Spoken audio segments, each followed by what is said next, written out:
বাসর ঘর থেকে কাঁদতে কাঁদতে বেরিয়ে আসে আমার ভাই।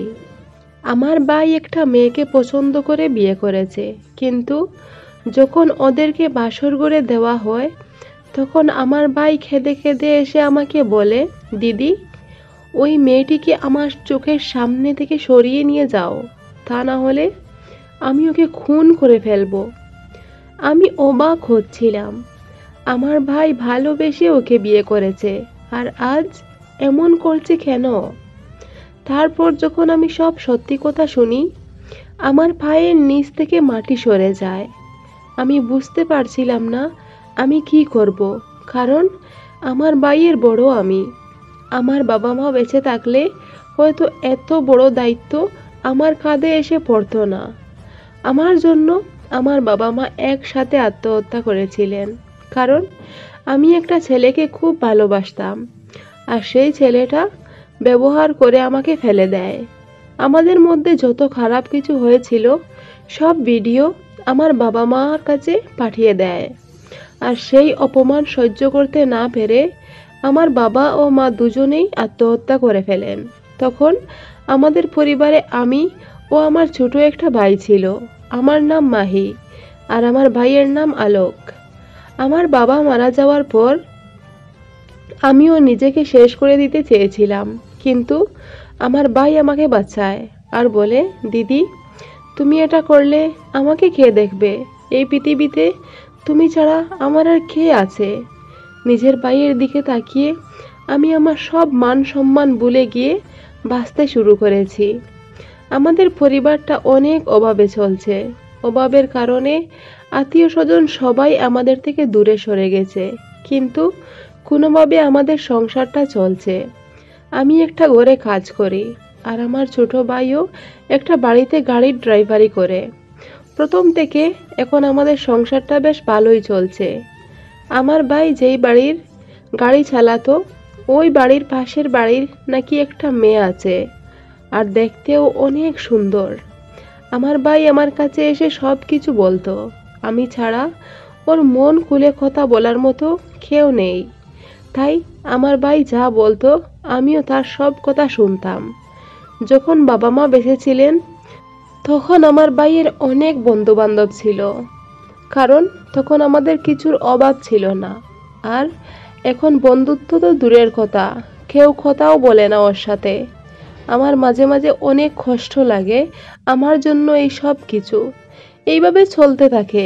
কিছুদিন পর হঠাৎ একদিন আমার ভাই বলে, দিদি, আমি ওই মেয়েটিকে আমার মনের কথা বলে দিয়েছি। আমি বললাম, মেয়েটি কি বলেছে? তখন আলোক বলে, ওই মেয়েটি আমার কথায় রাজি। আমি শুনে অনেক খুশি হই, আমার ভাইয়ের আশাটা পূরণ হোক। একদিন আমার ভাই বলে, দিদি, তুমি আলমতির বাড়িতে বিয়ের প্রস্তাব নিয়ে যাও, কারণ ওর বাবা মা ওকে অন্য কোথাও বিয়ে দিতে চাইছেন। আলমতি বলেছে ওর বাড়িতে বিয়ের প্রস্তাব নিয়ে না গেলে আমি ওকে হারিয়ে ফেলবো। আমার ভাইয়ের কথার পেছনে মনে হচ্ছিল অনেক কষ্ট লুকিয়ে আছে। তাহলে ও সত্যি সত্যি আলমতিকে ভালোবাসে। আমিও আমার ভাইকে বলি, তুই চিন্তা করিস না, আমি কালকে ওদের বাড়িতে বিয়ের প্রস্তাব নিয়ে যাব। সত্যি সত্যি আমি পরের দিন ওদের বাড়িতে যাই বিয়ের প্রস্তাব নিয়ে। আলমতির বাবা মার সাথে কথা বলি, আমার কথার সঙ্গে সঙ্গে ওরা রাজি হয়ে যায়। আলমতির মা বলেন, আমাদের কোনো আপত্তি নেই, কারণ এমন একটা একা পরিবার আমরা আর কোথায় পাবো। এই বলে আমি একেবারে বিয়ের তারিখ ঠিক করে আসি। আগামী মাসের 7 তারিখ আলোকের ও আলমতির বিয়ে।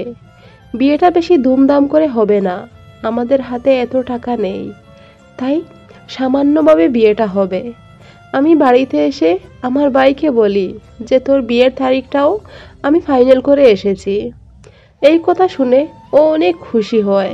ভাইয়ের খুশি দেখে আমি মনে মনে ভাবছিলাম, আমিও তো একজনকে এইভাবে মন দিয়েই ভালোবেসেছিলাম, কিন্তু শেষমেশ আমাকে আমার ভালোবাসার এমন একটা উপহার দিল যে আর কখনো বিয়ের কথা মুখেও আনবো না।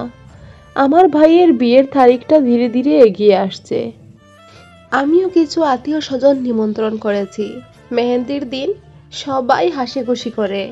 ও বিয়ের দিন আমার যতটুকু সামর্থ্যের মধ্যে ছিল আমি সবাইকে খুশি করার চেষ্টা করেছি। শেষমেশ বিয়েটা হয়ে যায়। আত্মীয় স্বজন সবাই যার যার করে চলে যান। রাতের খাবার খেয়ে বউকে বাসর ঘরে পাঠিয়ে আমি এসে শুয়ে পড়ি। আমার ভাই আলোক আগে থেকেই গড়েছিল, কারণ ও নিজের মনের মানুষকে বিয়ে করেছে। আমার হালকা হালকা ঘুম আসছিল। হঠাৎ কেউ আমার ঘরের দরজায় কড়া নাড়ে। আমি দরজা খুলে দেখি আমার ভাই। আমি অবাক হয়ে জিজ্ঞেস করি, কি হয়েছে আলোক, কিছু চাই? তখন আমি দেখতে পাই যে আমার ভাইয়ের চোখে আগুন জ্বলছে। আমাকে বলে, দিদি, তুমি ওই মেয়েটিকে আমার ঘর থেকে বের করে নিয়ে আসো, তা না হলে আমি ওকে মেরে ফেলবো। তখন আমি জিজ্ঞেস করি, কি হয়েছে, আগে তো বলবি। তখন আমার ভাই যা বলে, আমার সারা শরীরে কাঁটা দিয়ে ওঠে। সঙ্গে সঙ্গে আমি আলমতির ঘরে যাই আর ওকে গিয়ে জিজ্ঞেস করি যে আমার ভাই যা বলছে এসব কি সত্যি? তুমি কি সত্যি বিয়ের আগে কারো সন্তানের মা হয়েছো? তোমার পেটে এটা সন্তান জন্ম নেওয়ার পর যেমন দাগ হয় তেমন কেন? সত্যিটা বলো, ভালো হবে। তখন আলমতি বলতে লাগে, ও বলে, হ্যাঁ দিদি, আলোক সত্যি বলছে। আমার একটা ছেলের সাথে সম্পর্ক ছিল, আর ওই ছেলেটা আমাকে সব ধরনের বিশ্বাস দিয়ে বলে যে ও আমায় বিয়ে করবে, আমাকে ওর সাথে রাত কাটাতে হবে। আমি অনেক বিশ্বাস করেছিলাম ওকে। আমি রাজি হয়ে যাই আর ওর সাথে সম্পর্ক করি। যখন ছেলেটাকে বলি যে আমি প্রেগনেন্ট হয়ে গেছি, তখন ও পালিয়ে যায় আর সন্তানকে অস্বীকার করে। তখন আমার কাছে কোনো রাস্তা ছিল না। আমি বাধ্য হয়ে অপারেশন করাই, যাতে কেউ জানতে না পারে। আমরা গরিব মানুষ। আপনারা যদি এখন আমাকে তাড়িয়ে দেন, তাহলে এসব শুনে আমার বাবা মা নিজেদেরকে সামলে রাখতে পারবেন না। তাই আমি আপনাদের ঘরে আশ্রয় চাইছি। আমি শুধু এই ঘরের কাজ করব আর এখানে থাকব। আমি আলোকের বউয়ের দাবি নিয়ে কখনো ওর সামনে যাব না। চাইলে আলোক আবার বিয়ে করে নতুনভাবে সংসার শুরু করতে পারে। আলমতির মুখে এমন কথা শুনে আমার নিজের সব পুরনো কথা মনে পড়ে যায়। আজ থেকে কয়েক বছর আগে আমার সাথেও ঠিক এমনটাই হয়েছিল। আমি তখন আমার ভাইকে অনেক বুঝাই আর বলি, মেনে নে না ভাই, কারণ একটা মেয়ের সম্মান অন্তত বাঁচবে। আমার দিকে তাকিয়ে মেনে নে। ওর বাবা মা জানতে পারলে কি হবে আমি জানি না।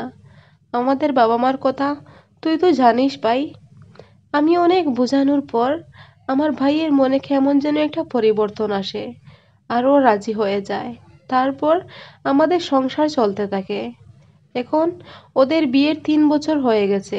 কিছুদিন আগে একটা ছেলের জন্ম হয়েছে। তাই এখন আর কোনো ভুল বোঝাবুঝি নেই। গল্পটা এখানেই শেষ করলাম।